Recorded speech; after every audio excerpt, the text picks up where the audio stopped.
यहाँ पर श्रीधरन के बारे में दिया गया है, जो कि एक मेट्रोमैन थे। ठीक है, यहाँ पर उनके आरंभिक जीवन के बारे में बताया गया है कि उनका जन्म कहाँ हुआ था, उन्होंने अपनी शिक्षा कहाँ से प्राप्त की, उन्होंने क्या क्या शिक्षा प्राप्त की, ये सब इसमें बताया गया है। ठीक है, रेलवे कार्यकाल। श्रीधरन की पहली नियुक्ति दक्षिणी रेलवे में एक सहायक इंजीनियर के रूप में हुई थी। 8 वर्ष काम करने के पश्चात उन्हें एक अत्यंत महत्वपूर्ण उत्तरदायित्व सौंपा गया। 1963 ईस्वी में एक समुद्री तूफान के कारण रामेश्वरम तथा मुख्य तमिलनाडु को जोड़ने वाला पंबन नामक पुल टूट गया। रेलवे अधिकारियों ने 6 मास के भीतर इस पुल की मरम्मत का उत्तरदायित्व श्रीधरन पर डाल दिया। उन्होंने यह कार्य अपनी योग्यता के बल पर केवल 40 दिनों में कर दिखाया, तो अधिकारियों ने उन्हें इस कार्य के लिए सम्मानित किया। तब इस मेट्रो के डिजाइन करके इसके योजना बनाना तथा इस कार्य को पूरा करना था। यह भारत में पहला मेट्रो प्रोजेक्ट था जो उन्होंने कुशलता पूर्वक पूर्ण किया। चलो पढ़ो। पद्मुख होने के पश्चात पढ़ो यहाँ से। पद्मुख होने के पश्चात भी ई श्रीधरन की सेवाओं की सरकार को आवश्यकता थी, अतः उन्होंने कोंकण रेलवे द्वारा एक प्रोजेक्ट का ठेका देकर उसकी CAMD नियुक्त कर दिया गया। यह प्रोजेक्ट 7 वर्ष में पूरा हुआ। इस प्रोजेक्ट में 760 किलोमीटर रेलवे ट्रैक में 93 सुरंगें बनाई गई, जिनकी लंबाई 82 किलोमीटर भी तथा 150 पुल भी बनाए गए। सन 2005 में ई श्रीधरन को दिल्ली मेट्रो प्रोजेक्ट का मैनेजिंग डायरेक्टर नियुक्त किया गया। उन्होंने सारे कार्य निश्चित समयावधियों में पूरे कर दिए। मीडिया में वह मेट्रो मैन के नाम से विख्यात है।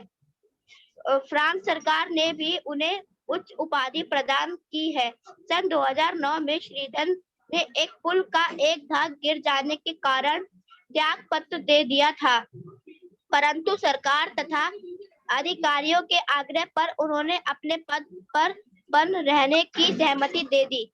Okay, very good. सफल जीवन के विषय में अपने विचार व्यक्त करते हुए सफलता के लिए अनिवार्य गुणों को निम्न प्रकार स्पष्ट किया है। मेरी आरंभिक शिक्षा अपनी बड़ी बहन के घर में हुई थी, क्योंकि मेरे जन्म स्थान में कोई हाई स्कूल नहीं था। मैं प्रायः अकेला होने पर मिट्टी के घर, पुल तथा रेलवे ट्रैक बनाता रहता था। इन खेलों ने मेरी इंजीनियरिंग चेतना को नींव प्रदान की।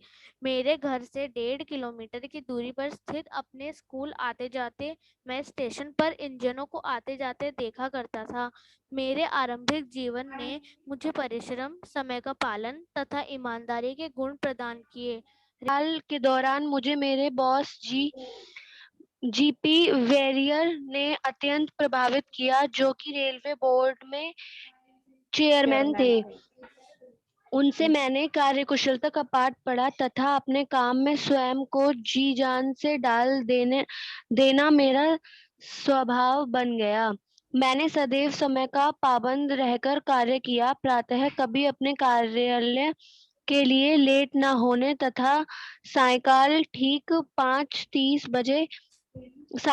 बजे कार्यालय से निकल आना मेरे 2 कड़े नियम रहे हैं। स्पष्ट है कि मैं कार्यालय में 1 मिनट भी किसी प्रकार व्यर्थ नहीं जाने देता था। मैंने अपने परिवार को सदैव उचित समय दिया, और जो कि उसका नैतिक अधिकार है। सायंकाल के समय अपनी पत्नी के साथ भ्रमण के लिए जाना मेरा नियम रहा है। धार्मिक पुस्तकें पढ़कर अच्छी बातें अपनाना भी मेरा एक जीवन भर का अभ्यास रहा है। श्री क्लेटुवल्लापिल श्रीधरन का जन्म किस वर्ष में हुआ? 12 जून 1932 में। ठीक है। श्रीधरन दिल्ली मेट्रो प्रोजेक्ट के मैनेजिंग डायरेक्टर के पद पर कब नियुक्त हुए? 2005 में।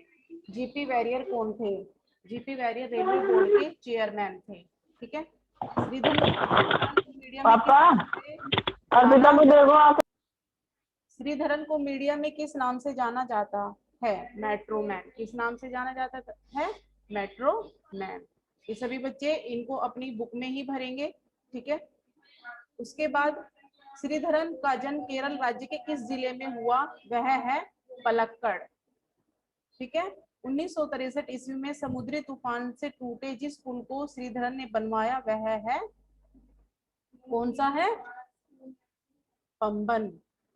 भारत में सबसे पहली मेट्रो रेल सेवा प्रदान की गई कोलकाता में। ई श्रीधरन ने निर्माणाधीन एक पुल के गिर जाने के कारण त्यागपत्र दिया 2009 ईस्वी में, ठीक है। ई श्रीधरन का जन्म भारत के किस राज्य में हुआ? केरल में। कौन सा प्रसिद्ध व्यक्ति ई श्रीधरन का सहपाठी था? टी.एन. शेषन। श्रीधरन की नियुक्ति रेलवे में कब हुई? 1954 में। भारत में सबसे पहले मेट्रो रेल कहाँ बनी? कोलकाता में। भारत में निर्मित सर्वप्रथम समुद्री जहाज का नाम क्या था? रानी पद्मिनी।